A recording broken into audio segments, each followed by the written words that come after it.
Oke, para siswa sekalian, kita berjumpa lagi pada pelajaran biografi. Kita lanjutkan. Pada minggu yang lalu, kalian sudah mempelajari tentang apa yang dimaksudkan dengan biografi.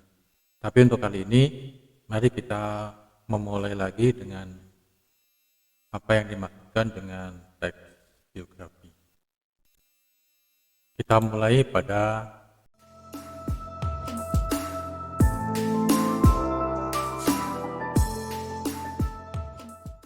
jangan lupa like, subscribe, and share.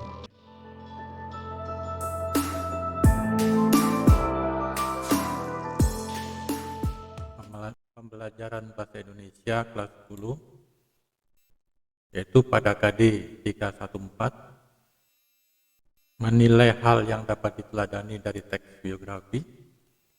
Kemudian pada 414 mengungkapkan kembali hal-hal yang dapat diteladani dari tokoh yang terdapat dalam teks biografi yang dibaca secara tertulis.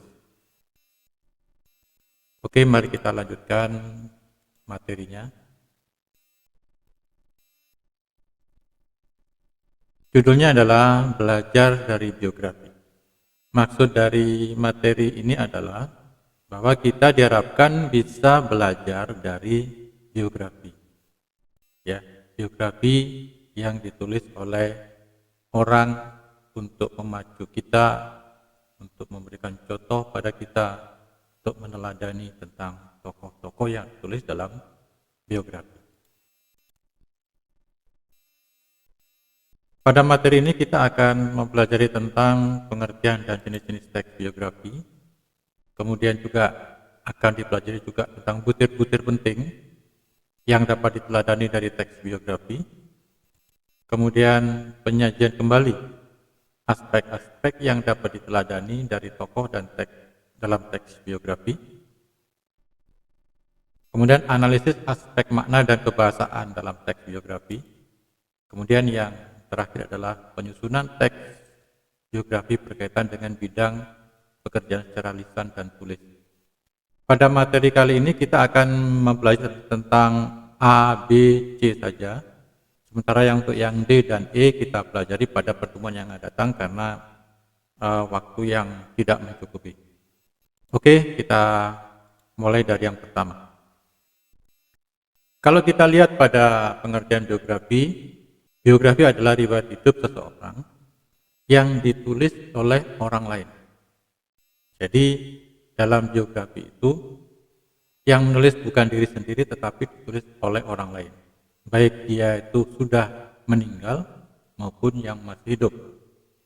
Tetapi biasanya dalam teks biografi ini kebanyakan itu ditulis oleh orang ketika tokoh atau orang tersebut sudah meninggal dunia. Sehingga catatan-catatan tentang riwayat hidupnya itu sangat menarik untuk dibahas. Oke, di dalam biografi disajikan sejarah hidup seseorang. Kemudian pengalaman-pengalaman selama dia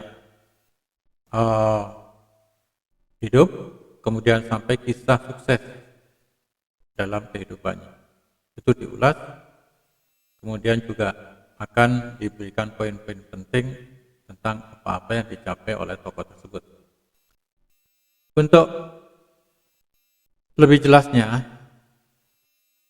kita dengarkan mengenai pembacaan biografi dari B.J. Habibie, ya, Baharudin Yusuf Habibie yang merupakan tokoh fenomenal di Indonesia. Kemudian sambil mendengarkan pembacaan biografi, kemudian kalian jawab pertanyaan-pertanyaan sebagai berikut. Yang A, siapakah tokoh yang dibahas dalam biografi tersebut? Kemudian, permasalahan apa yang dihadapi tokoh tersebut? Kemudian C, bagaimana cara tokoh tersebut memecahkan permasalahan hingga mencapai keberhasilan? Dan yang D, apa yang menarik dari tokoh tersebut? Kemudian yang E, hal apa yang dapat diteladani dari tokoh tersebut? Kemudian yang F, mengapa teks tersebut disebut dengan biografi? Kemudian yang berikutnya, yang G, dilihat dari isinya, apa yang membedakan teks tersebut teks cerita ulang lainnya seperti cerpen dan cerita rakyat.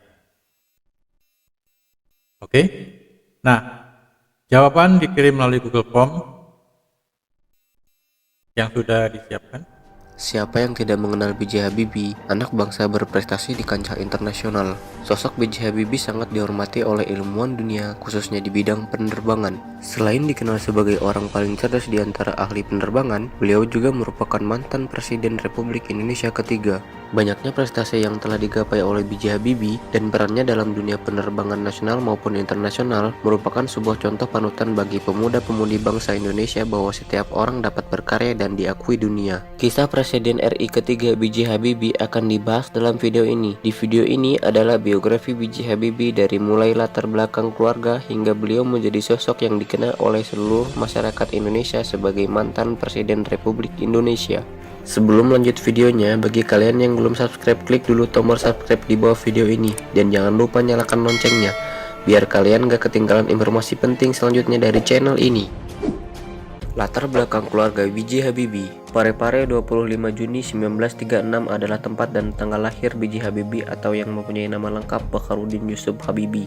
Beliau merupakan anak keempat dari 8 bersaudara. Orang tuanya bernama Alwi Abdul Jalil Habibie dan Raden Ajeng Tuti Marini Puspowardojo. Ayah dari B.J. Habibie adalah seorang ahli pertanian yang berasal dari etnis Gorontalo berdarah Bugis dan ibunya beretnis Jawa yang merupakan anak dari spesialis mata di Yogyakarta yang bernama Puspowardojo. Dari biografi B.J. Habibie dapat diketahui bahwa beliau tumbuh dalam keluarga yang religius. Ayahnya, Alwi Abdul Jalil, selalu membacakan ayat suci Al-Quran setiap harinya. Bahkan Habibie sendiri mengatakan bahwa ia selalu merasa tenang apabila sang ayah membacakan Al-Quran di hadapannya. Dalam satu hari, ayahnya bisa membacakan 1-2 juz. Dari kebiasaan tersebut, tak heran apabila Habibie dapat membaca Al-Quran dengan fasih pada usia 3 tahun. Habibie kecil sangat gemar membaca dan olahraga menunggang kuda. Karena kebiasaannya itu, ia dikenal sangat cerdas ketika masih berada di sekolah dasar. Beliau harus kehilangan seorang ayah di saat usianya 14 tahun karena ayahnya terkena serangan jantung saat sholat Isya bersamanya pada tanggal 3 September 1950. Setelah sang ayah meninggal, kemudian ibunya menjual rumah dan kendaraan lalu pindah ke Bandung bersama Habibie dan saudaranya. Di Bandung, Habibie melanjutkan sekolah di Government Middle Bar School. Di sekolah ini, ia mulai terlihat prestasinya dan menjadi sosok favorit di kalangan siswa lainnya. Masa-masa kuliah di ITB dan Jerman. Karena kegigihannya dan kecerdasannya, setelah lulus dari SMA pada tahun 1954, B.J. Habibie melanjutkan pendidikannya di ITB, Institut Teknologi Bandung. Pada masa itu namanya masih Universitas Indonesia Bandung. Beliau belajar teknik mesin di Fakultas Teknik di sana. Namun hanya beberapa bulan saja beliau menempuh pendidikan di ITB karena pada saat itu beliau mendapatkan beasiswa dari Menteri Pendidikan dan Kebudayaan untuk melanjutkan pendidikannya di Jerman. Pada tahun 1955 sampai 1965, Habibie menempuh pendidikan di Jerman dengan mengambil spesialis konstruksi pesawat terbang teknik penerbangan di Rhein-Westfalen-Aachen Technische Hochschule. Beliau mendapatkan beasiswa pada saat itu karena pemerintahan Indonesia di bawah Presiden Soekarno sedang menjalankan program dengan membiayai ratusan siswa cerdas Indonesia untuk menimba ilmu di luar negeri. Semasa kuliah di Jerman dijalani oleh Habibie dengan penuh perjuangan karena pendidikan di sana bukan hanya sebentar saja. Baginya musim liburan bukanlah untuk berlibur, melainkan mengisinya dengan ujian dan mencari uang untuk mencari buku untuk menunjang materi pendidikannya. Setelah masa liburan berakhir, kegiatannya hanya belajar dan kegiatan lainnya disampingkan oleh Habibie. Dalam biografi B.J. Habibie diketahui bahwa berkat kerja kerasnya, beliau mendapatkan gelar Ing dari Technische Hochschule Jerman pada tahun 1960. Gelar itu ia dapatkan dengan predikat sempurna, dengan perolehan nilai rata-rata 9,5. Setelah mendapatkan gelar insinyur, beliau bekerja di suatu industri kereta api firma Talbot di Jerman. Saat bekerja di perusahaan tersebut, beliau dapat menyelesaikan permasalahan perusahaan firma Talbot yang sedang membutuhkan sebuah wagon untuk mengangkut barang-barang ringan bervolume besar. Habibie memecahkan permasalahan tersebut dengan mengaplikasikan prinsip-prinsip konstruksi sayap pesawat terbang. Setelah itu, B.J. Habibie melanjutkan kembali pendidikannya untuk gelar doktor di Technische Hochschule die Fakultät für Maschinenwesen. Beliau mendapatkan gelar doktornya pada tahun 1965. Ia mendapatkan predikat summa cum laude dengan nilai rata-rata 10. Kehidupan Habibie setelah berkeluarga. Dari biografi B.J. Habibie, kita juga dapat mengetahui kehidupan beliau setelah berkeluarga. B.J. Habibie atau yang biasa disapa Rudi oleh teman-temannya semasa pendidikan di Jerman, kemudian menikahi seorang wanita bernama Hasri Ainun Besari pada tanggal 12 Mei 1962. Setelah beliau menikah, ia membawa istrinya untuk tinggal di Jerman dengan memboyong keluarganya untuk sama-sama hidup di Jerman. Maka perjuangan Habibie terasa lebih berat lagi. Bahkan di pagi hari Habibie harus berjalan ke tempat kerjanya yang jauh untuk menghemat pengeluaran. Setelah bekerja, ia belajar pada malam hari untuk kuliahnya. Selain itu, istrinya Nyonya Hasri Ainun Habibie harus mengantri di tempat pencucian umum untuk mencuci baju demi menghemat pengeluaran keluarga. Dari pernikahannya ini, Habibie dan Ainun dikaruniai 2 anak yang bernama Ilham Akbar dan Tariq Kemal. Rumus faktor Habibie. Yang menarik dari kisah inspiratif B.J. Habibie adalah ditemukannya rumus untuk menghitung keretakan atau crack propagation on random sampai ke atom oleh Habibie. Untuk menghargai kecerdasannya dan kontribusinya, persamaan tersebut diberi nama faktor Habibie. Tidak hanya itu, beliau juga dijuluki sebagai Mr. Crack oleh para spesialis penerbangan. Pada tahun 1967, beliau mendapatkan gelar Profesor Kehormatan atau Guru Besar di ITB.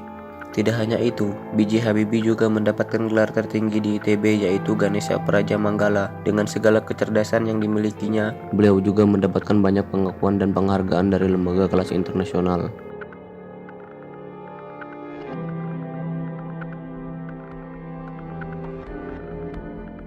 Pulangnya Habibie ke Indonesia.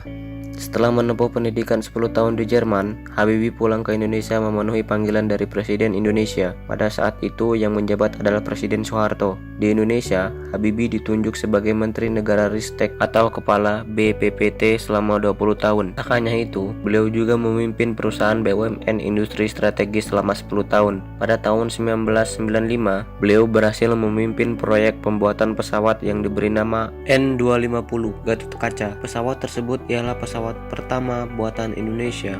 Pesawat yang dirancang oleh Habibie selama 5 tahun itu merupakan pesawat satu-satunya di dunia yang menggunakan teknologi fly-by-wire. Dengan teknologi tersebut, pesawat itu mampu terbang tanpa guncangan berlebihan. Bisa dibilang teknologi tersebut merupakan teknologi terdepan dan canggih pada masa itu. Pada saat pesawat N250 Gatot Kaca mencapai masa jayanya, dan selangkah lagi mendapatkan sertifikasi dari Federal Aviation Administration, Presiden Soeharto saat itu menghentikan industri PT IPTN karena alasan krisis moneter. Pada zamannya, PT IPTN telah membangun pabrik di Eropa dan juga Amerika. Namun sangat disayangkan hal itu harus terhenti dan terpaksa sebanyak 1.000 karyawan harus mencari pekerjaan ke luar negeri. Pengangkatan Habibie menjadi presiden. Setelah ditutupnya PT IPTN, B.J. Habibie yang pada masa itu masih menjabat sebagai Menteri Riset dan Teknologi diangkat menjadi Wakil Presiden untuk mendampingi Presiden Soeharto pada tanggal 14 Maret 1998. Setelah beberapa bulan menjabat sebagai Wakil Presiden, gejolak politik di Indonesia memanas. Presiden Soeharto yang telah menjabat puluhan tahun diminta untuk lengser oleh rakyat Indonesia. Setelah mencapai puncaknya, Presiden Soeharto mengundurkan diri pada tanggal 21 Mei 1998. Lengsernya Presiden Soeharto dari jabatannya pada saat itu, maka secara otomatis Wakil Presiden B.J. Habibie diangkat menjadi Presiden yang baru. Namun tak lama menjabat, B.J. Habibie pun dipaksa lengser setelah adanya sidang umum MPR tahun 1999. Hal itu dikarenakan lepasnya wilayah Timor Timur dari wilayah Negara Kesatuan Republik Indonesia. Meskipun hanya 1,5 tahun beliau menjabat sebagai Presiden Republik Indonesia, Habibie tetap berusaha untuk mengembalikan kondisi negara. Kemudian beliau memberi kebebasan rakyat untuk beraspirasi sehingga Indonesia dapat membuat berbagai partai politik yang baru. Selain itu, mata uang Indonesia dapat ditekan dari Rp15.000 per dolar menjadi di bawah Rp10.000 saja. Beliau juga mampu melikuidasi bank yang bermasalah pada masa itu. Setelah lengser dari jabatan presidennya, B.J. Habibie menjadi rakyat biasa dan kembali bermukim di Jerman. Setelah melihat biografi B.J. Habibie, apakah kalian masih ragu untuk berkarya? Setiap pemuda dapat mengharumkan nama Indonesia dengan berkarya di kancah nasional ataupun internasional. Semoga video biografi B.J. Habibie ini bermanfaat untuk kita semua. 11 September 2019, Presiden ketiga Indonesia Bakharudin Jusuf Habibie meninggal dunia di RSPAD Gatot Subroto pada usia 83 tahun. Satu sosok terpenting Indonesia baru saja pulang. Selamat jalan B.J. Habibie. Semoga almarhum husnul khotimah dan keluarga yang ditinggalkan diberi ketabahan. Apel Persada. Saya Presiden Republik Indonesia atas nama negara, bangsa, dan Tentara Nasional Indonesia dengan ini mempersembahkan ke Persada Ibu Pertiwi jiwa raga dan jasa-jasa almarhum nama Profesor Dr. Ing Haji Bakharudin Jusuf Habibie, jabatan Presiden ketiga Republik Indonesia, putra dari Bapak Alwi Abdul Jalil Habibie almarhum, yang telah meninggal dunia demi kepentingan serta keluhuran negara dan bangsa pada hari Rabu tanggal 11 September 2019 pukul 18.05 waktu Indonesia bagian Barat di Rumah Sakit Pusat Angkatan Darat Gatot Subroto karena sakit. Semoga jalan karma bakti yang ditempuhnya dapat menjadi suri teladan bagi kita semuanya dan arwahnya mendapat tempat yang semestinya di alam baka. Jakarta, 12 September 2019, Inspektur Upacara Presiden Republik Indonesia.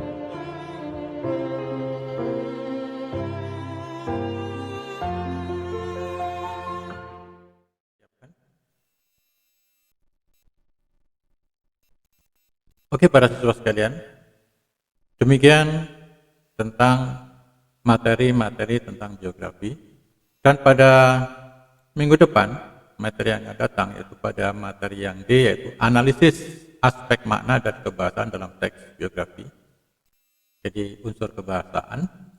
Kemudian yang E adalah penyusunan teks geografi berkaitan dengan bidang pekerjaan secara lisan dan tertulis. Ini kita pelajari pada materi yang akan datang. Demikian pelajaran yang telah kita lalui. Semoga kalian bisa mempelajari ini dengan baik, dengan sebaik-baiknya. Dan kalau ada pertanyaan, silahkan kalian bertanya melalui Google Classroom. Oke, terima kasih. Sampai jumpa pada pembelajaran minggu yang akan datang.